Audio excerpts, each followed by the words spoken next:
Oh, excuse me, sir. Have you got a minute to talk about Satan? Sorry. Well, you just look like a Satan lover. Do I? I mean, I've had a shave, but... Oh, no. Anyone can enjoy Satan. I mean, there's probably Satan lovers all around us.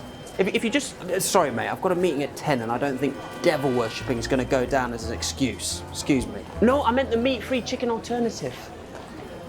I'm Munya Chawawa, and I'm here to ask, what if we all turned vegan?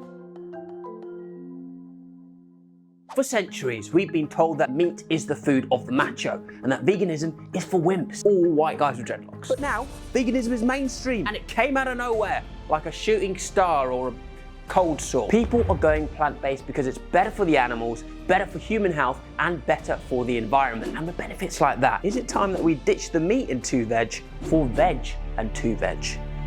Giving up meat would save the lives of an estimated 23 million chickens a year used by KFC. Veganism could also save 8 million human lives a year. Processed meats like bacon claim a staggering number of lives, which, does mean Peppa Pig is actually a stone-cold killer. But we could actually save our bacon by saving our bacon. If everyone gave up meat, food-related emissions would drop so much, we might actually hit our target of limiting global warming to 2 degrees Celsius. This would genuinely save the Earth, and it would mean that Greta Thunberg could actually go to a maths lesson on a Friday. Oh, and when we talk about food-related emissions, we basically mean cows' burps. When animals digest food, they produce methane, a powerful greenhouse gas. One cow burps up to 100 kgs of methane a year, which, to be fair, is the same as me after a dodgy kebab. The yearly emissions from global livestock are roughly equal to the emissions from air, rail, sea, and road transport. One's got to go. We either stop eating cows or we stop using fuel-powered transport. And I'll say this now, bikes are bloody expensive on Gumtree at the moment. Vegan foods like pulses and tofu produce far less methane than livestock, and also they use up less land and water. We free up farmland the size of Europe, the USA, Australia, and China combined. Plus, we wouldn't have to destroy the Amazon anymore, which means more exotic species and more David Attenborough documentaries. Hello, today I'm in the Amazon again, where we shall witness pink river dolphins escape freshwater crocodiles, poison dart frogs escape carnivorous lemurs, and cows escape their biggest predators, lazy, heartless humans with oversized foreheads and gigantic eyebrows. Anyway, let's crack on. Maybe part of the problem is, the same way they're activists for veganism, they're activists for meat as well. In the UK last year, we had a £1 million advertising campaign promoting milk, and a £2.5 million campaign promoting the health benefits of pork. So that cute little Baby Bell song you used to sing in primary school wasn't a nice little rhythm, it was actually brainwashing, and you fell for it. In the UK and Europe, there have been some pretty feisty legal battles with the meat industry trying to stop vegan products from being called things like sausages and burgers, and instead suggesting they be called things like discs and tubes. Europe's largest farming union said it was misleading to use the term steak for something made of cauliflower, and said that using such terms was a cultural hijacking of meat, which, to be honest, sounds like the plot of a Liam Neeson film, doesn't it? Yeah, mate, I just don't know if this has the same ring to it, do you know what I mean? Like, why would anyone steal a vegan sausage? Okay. If you take this soya protein and you label it a sausage, I will find you and I will kill you.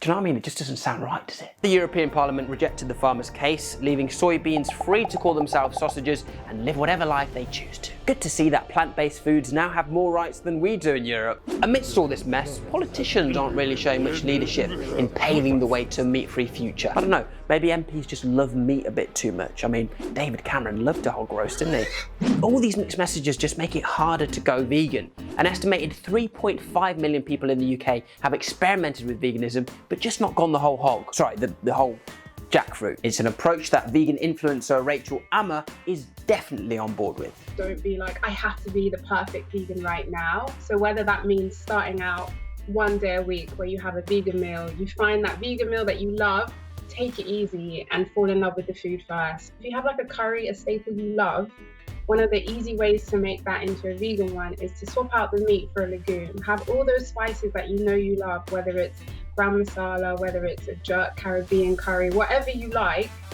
use vegetables, use legumes, swap out the meat, and then you'll fall in love with the flavour. Whether you're absolutely vegan or you just eat more vegan food. I do think that is just the future. As if giving up meat and dairy wasn't tricky enough, there are loads of hidden complications as well. Wholesome foods like avocados, melons, kiwis and almonds aren't strictly vegan because sometimes farmers transport bees to aid with their pollination. And trust me, they ain't staying in an Airbnb. And it's not just the food.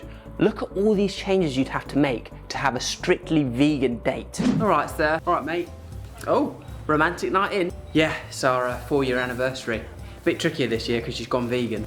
Ah, what? You might want to pop these makeup brushes out because they're not vegan. Oh, right, sure. Well, that's all right. She's a natural stunner anyway. You might want to put this chewing gum back as well. Really? But you don't swallow, so it doesn't count. Well, each to their own. No, I meant, what about the candle? Oh, I'm afraid not. Beeswax. And let me guess, the condoms are made of otter's cheek. No, don't be silly. Oh my God. They're made with milk protein. Why are condoms milky? If you could lower your voice, please, sir. No, I didn't mean. That'd be 70p, please. Have a lovely anniversary. How am I meant to do that with some basil and a receipt? I don't know, roll up a fat one and watch a film. See, this is why I should have gone to Asda. So what would a fully vegan future actually look like? Let's make some predictions. The year is 2030. With all the land we reclaim from livestock farming, millennials can actually get on the property ladder, and rightly so. We need more homes because the life expectancy is so high. Seriously, Mary Berry is on the 19th series of her cooking show. Greg's is open 24/7 as people stumble in after a wild night out for a vegan sausage roll. And actually, thanks to our Satan soya diet, everyone's now got 6-packs and uncontrollable gas, which is pretty much the story of my life. Bacon has almost gone extinct apart from a few black market suppliers, and Peppa Pig has now overtaken The Simpsons as the longest running animated show, since now there's no risk of her being put in a bacon butty. So there you have it, our bright vegan future. Oi, mate, all hail Satan. You see, this is why you should have let me explain earlier.